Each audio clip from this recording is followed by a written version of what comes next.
Welcome back to TTS Daily. This is Yi right here. Our first story, this breaking news, this seems to be the trend. We just covered a story of a man passing water into Singapore River, and now this man in China decides to pass water into a hot pot at Haidilao restaurant in China, okay? As you can see from this video right here, I don't know what is he doing, and we are not sure if this was a pre-meal ritual or post-meal ritual. We do sure hope for the sake of him and his guests that it is the latter and not the former. And I don't know, maybe he thought it was bring your own soup day. The video obviously went viral on China's social media, particularly Douyin. Despite the original being taken down, it has been reposted up again. Netizens are in uproar. People are calling out the man as disgusting, and Haidilao has condemned the act and reported it to the authorities, and the company promised full cooperation with the investigations, including providing surveillance footage, and legal action has just been announced against those responsible for bringing their own soup. Okay, jokes aside from our previous story, we're now in Thailand, where a 33-year-old man, support, with cognitive disabilities, meaning he is deaf, mute, and has muscle weakness, actually choked on cold water after having a meal. Okay, so what happened was, it was a really hot day and he had 2 bowls of plain rice, and because it's really hot, he quickly drank 2 glasses of cold water, ice cold water, and that caused him to choke on it and stop breathing on March 6, 2025 in Bandung Prukan Yang, the Takiap district, Changcheong province. I apologize for if the name is wrong, okay? That includes leading him to having convulsions, breathing difficulty, and finally he was unconscious. Support's mother happened to be with him and she was crying and looking for help. Thankfully, Parani, a newly trained village health volunteer, heard the cries from Support's mother and rushed to the scene with the village chief, okay? Parani found that Support had no pulse and Support's face was pale and yellow.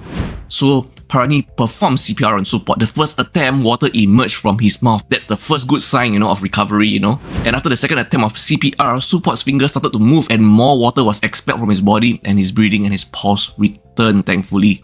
Essential first aid followed, reviving Support in what was called a miracle, okay?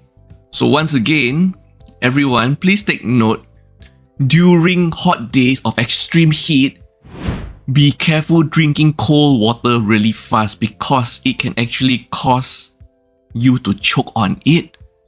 Is that the lesson from this? I'll be right back.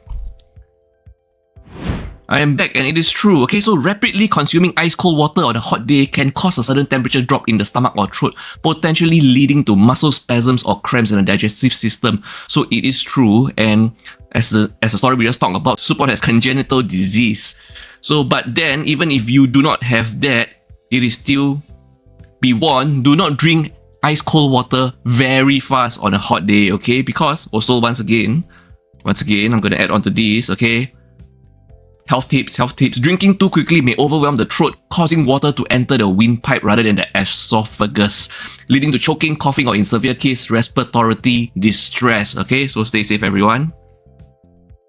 We're back in Singapore, where this is Second Minister for Education response to school bullying videos, okay? The Second Minister for Education stated that individuals who record and circulate school bullying videos could face punishment. The MOE, Ministry of Education and schools prefer handling bullying cases discreetly to allow students privacy to learn from mistakes and grow. If bullying incidents are misrepresented online, MOE may release details from the school's investigation to provide a balanced perspective, including actions of all involved parties. I totally agree with this. I'm sure nobody have any issues with this. Bystanders who record and share bullying incidents will be identified, consult, and punished if necessary to deter such behavior and prevent further harm. This is true because sometimes the people they are recording the incidents might even incite the bullies to be even more harsh with their bully techniques. Sharing videos endorse the act and makes the bystanders complicit while also fueling a trend of normalizing extreme content for attention. There is a difference of filming bullying incidents for evidence to stop the bullies, of filming bullying as incidents to incite more bullying.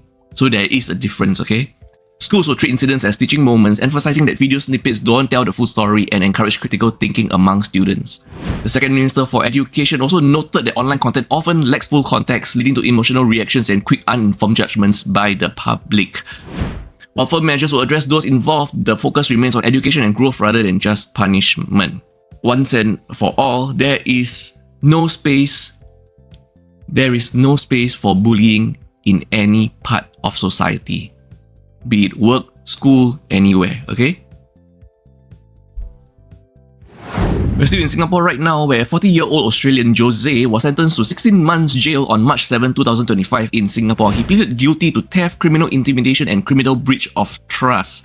So the interesting part about this case is, to me, to most of us, we would think this should be under armed robbery, but somehow it is not classified under armed robbery. Here are the details. On June 3rd, 2024 at 1:40 p.m, Jose entered a credit moneylender's Tampines outlet armed with a knife. Wearing a black cap and mask, he threatened a 32-year-old female employee, demanding cash to be placed in his duffel bag.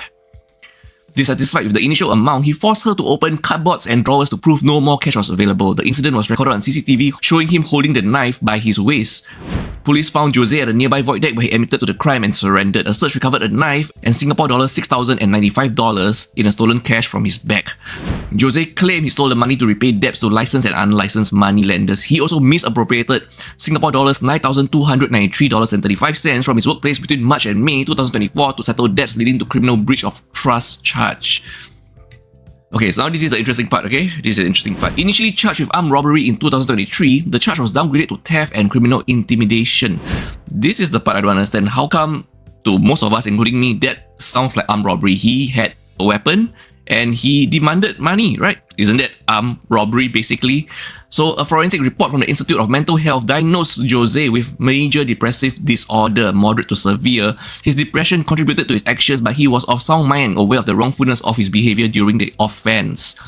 The district judge called the offence grave and Jose's conduct brutish and unacceptable. She acknowledged his depression and guilty plea, but emphasised the seriousness of the crimes. The penalties for theft is up to 7 years jail and a fine, and for criminal intimidation is up to 2 years jail and or a fine. And for our last story of the day in Singapore, so if your friend, a young graduate, complains to you that they are unable to find jobs, well, no, not really, not true, because now the Singapore Graduate Employment Survey has revealed that half of unemployed graduates surveyed 6 months post-graduation had received job offers. So don't say you can't find a job, you did get job offers, but obviously we don't have further context on what kind of jobs they were offered and what kind of pay they were receiving or offered. Of these, 2/3 will start work soon, while 1/3 rejected offers for various reasons, okay? And employment statistics show that 87.1% of 12,500 surveyed graduates were employed within 6 months, down from 89.6% in 2023. So the job market is actually better for fresh graduates. 79.5% of employed graduates secured full-time jobs, down from 84.1% in 2003. Once again, young graduates, you can find full-time jobs. So please don't say those job offers that you're getting were part-time jobs or the pay is not good. I mean, maybe the pay is not good, but I'm just saying, even though the labour market is tight in 2024 with reduced hiring demands and fewer vacancies and AI taking over basically any mid-level job or entry-level jobs, and most graduates are doing entry-level jobs. So basically in future, AI will be replacing you. So why would we even need young graduates if AI is replacing all mid-level and entry-level jobs? Anyway, the focus should be on equipping graduates with adaptable skill set for future job markets. Projecting what the job markets will require graduates to know in 5 to 10 years time. Let me tell you, it's AI, okay? Please learn AI.